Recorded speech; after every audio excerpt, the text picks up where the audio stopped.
మొన్న మీరు ఎవరి కోసం అయితే పరిగెత్తారో వాణ్ణి మీరు పట్టుకోలేరు అంటున్నాను. 2 రోజుల్లో వాణ్ణి పట్టుకుంటాను.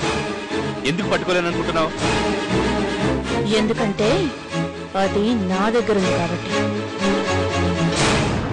మాట్లాడవేంటి కల్పన? 2 రోజులు గడవాలి అంటే 2 రాత్రులు అవ్వాలి. ముందు మీరు వెళ్ళి నిద్రపోండి. అది కాదు కల్పన. అబ్బా, నేను పాపని నిద్రపుచ్చుతుంటే మీరు పిలిచారు. ఇప్పుడు నా కిచెన్ లో కొంచెం పనుంది.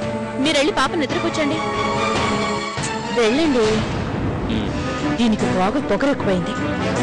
కడుపు మడి చస్తుంది అని అన్నం పెడితే కిటికీలోంచి బయట పడేస్తుందా?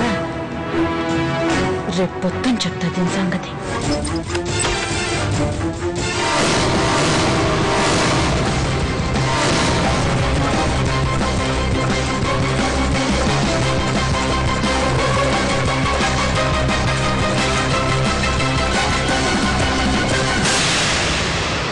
అయిపోయింది, అంతా అయిపోయింది.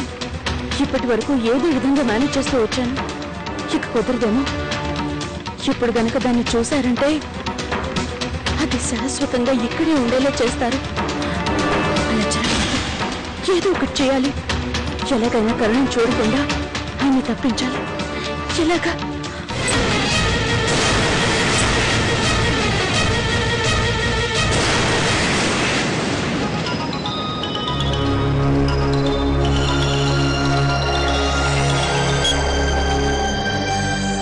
హలో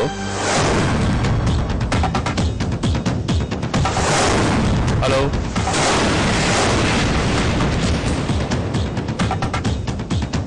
కృష్ణ గారైనా మాట్లాడేది? అవును. మీరెవరు? నేనెవరో మీకు అనవసరం. కానీ మీకేం కావాలో నాకు తెలుసు. ఏం తెలుసు? అసలు ఎవరు మాట్లాడేది? చెప్పాను కదా మీకు అనవసరం అని. మీకు కరుణ ఎక్కడుందో తెలియాలి, అంతే కదా? కరుణ ఎక్కడుందో మీకు తెలుసా? అది మీకు తెలియాలి అంటే మీరు ఉన్న పళంగా 5 నిమిషాల్లో మార్కెట్ దగ్గరికి రావాలి. వాట్? మార్కెట్ దగ్గరకా? అవును, మీరు కరెక్ట్ గానే విన్నారు.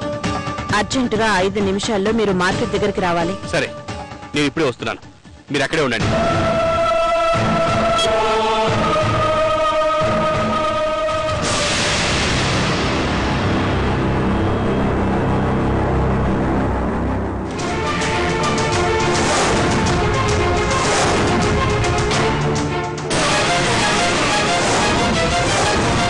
నమస్తే మేడం.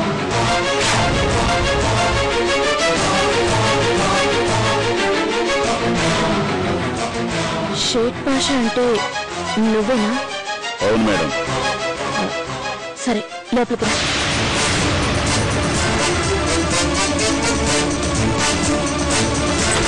ఇదిగో ఇదే అది. చూడు, దీన్ని తీసుకెళ్లి ఎక్కడైనా ఉంచాలి, అంతేగాని దీన్ని ఏం చేయకూడదు. అలాగే మేడం. ఓ వారం 10 రోజుల తర్వాత మా ఆయన దీన్ని ఊసి మర్చిపోయాక అప్పుడు నీకు చెప్తాను దీన్ని వదిలేయమని. అప్పటి వరకు మాత్రం ఇది మీ దగ్గర నుంచి కదలకూడదు. మీరు ఫికర్ చేయకండి మేడం. పిల్ల నా దగ్గర నుంచి 1 ఇంచు కూడా కదలదు. ఇదిగో చూడు, నీకు మళ్ళీ మళ్ళీ చెప్తున్నాను, దీనికి మాత్రం ఏ హాని జరగకూడదు. దీనికి ఏమైనా అయితే ఆ పాపం నా పాపకి చుట్టుకుంటుంది.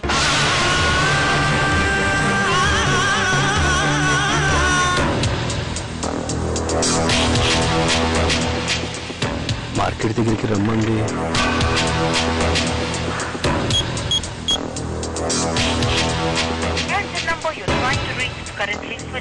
Switch off.